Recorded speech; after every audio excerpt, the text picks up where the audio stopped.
could be in for a very, very good series. I mean, yeah, everybody wants that extended series. Everybody wants it to get to that intense moment. As I'm starting off with Gome Dog, and I feel so bad. He got sticked right off the bat. I mean, luckily he did get shot before the nade blew up, but a good start off for the side of Steel City as they're on that P1 point. And I believe, did they switch sides? They had to. Wait, no, is Odd Future on the so that Odd Future, Sorry, excuse me, guys, is you on. might be on with the same player a moment, but I mean, my controller's died, so I've got to find a way to plug it back in. But hopefully that doesn't interfere with too long. I mean, a couple of minutes. And so right off the rip, yeah, if you're staying with one player, I'm not sure exactly which one it is, but both of these teams already, you can tell this is going to be a close series right off the P1. And I'm not 100% positive, but I'm pretty sure that the team names are changed on the stream. I'm pretty sure Steel City was supposed to be an Odd Future. I'm not 100% because I saw somebody that had an SDC gamer tag or clan tag on the side of Odd Future. So don't quote me on that. So I'm not 100% positive. But right now we're sitting off with Gome Dog, and he makes a break in through the front with his teammate Ale. Ooh, I love the name.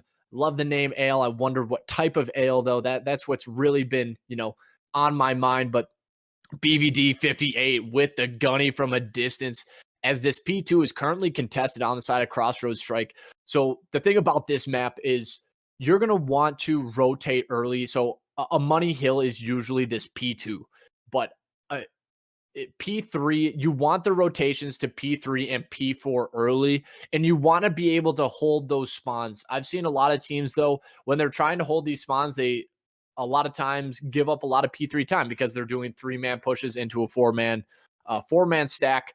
But on the side of YouTube and Fur or F4G, they're doing a phenomenal job. This is exactly what you want to do. If you want to flip the spawns, you push in through ice. That I'm not sure if anybody is new to the series, but if you're wanting to flip spawns, the way to do it is push in through ice and immediately push in through that back rock.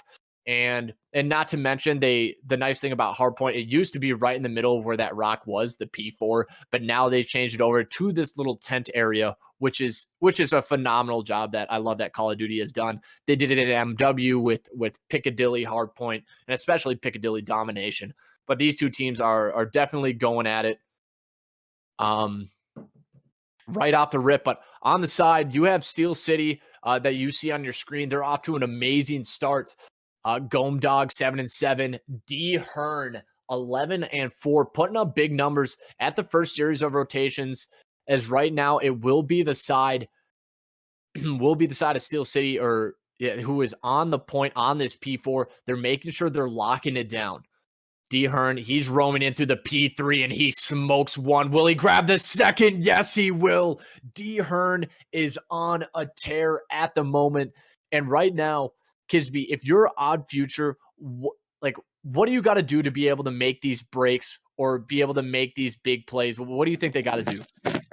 I mean, at the end of the day, they've just got to get their trades on lock. I mean, they've got to be pushing the hell as a team. They've got to be trying to split those spawns. They've got to be trying to get the spawns for either new or just getting on that early rotation just so they can get those couple more points on the board and just so they could potentially have control of the new hardpoint. I mean, at this moment in time, all they can do is just hope on their team chemistry and hope it's strong enough to beat the hard side of Steel.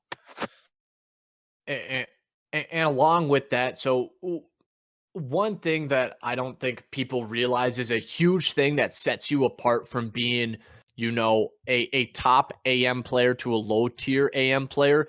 Well, I've been casting D Hearn for this past minute here, or looking at his POV, and he hasn't tossed his utilities. That's the biggest thing. If you want to learn how to become a top comp team, you got to be able to toss those utilities and at least team toss nades. And so you're going to get those opening breaks 10 times easier if you end up throwing those 2, 3 days right off rip. Like it doesn't even matter if you don't get the kill. It's going to take up that enemy team enough that you're going to have that edge in the gunfight. You're going to get that extra bullet advantage, maybe two.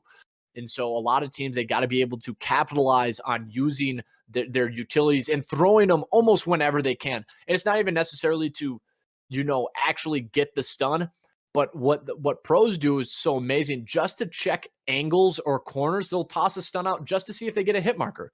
Be like, okay, we know a guy's over there since I tossed that stun and we know somebody is pushing in the back. But right now, Steel City, they are officially made of steel. Their defenses, they capitalized on the P1 second series of rotations, and they're already smoking on the P2, just on the side of odd future. Their future, like the odds are, truly not in their favor.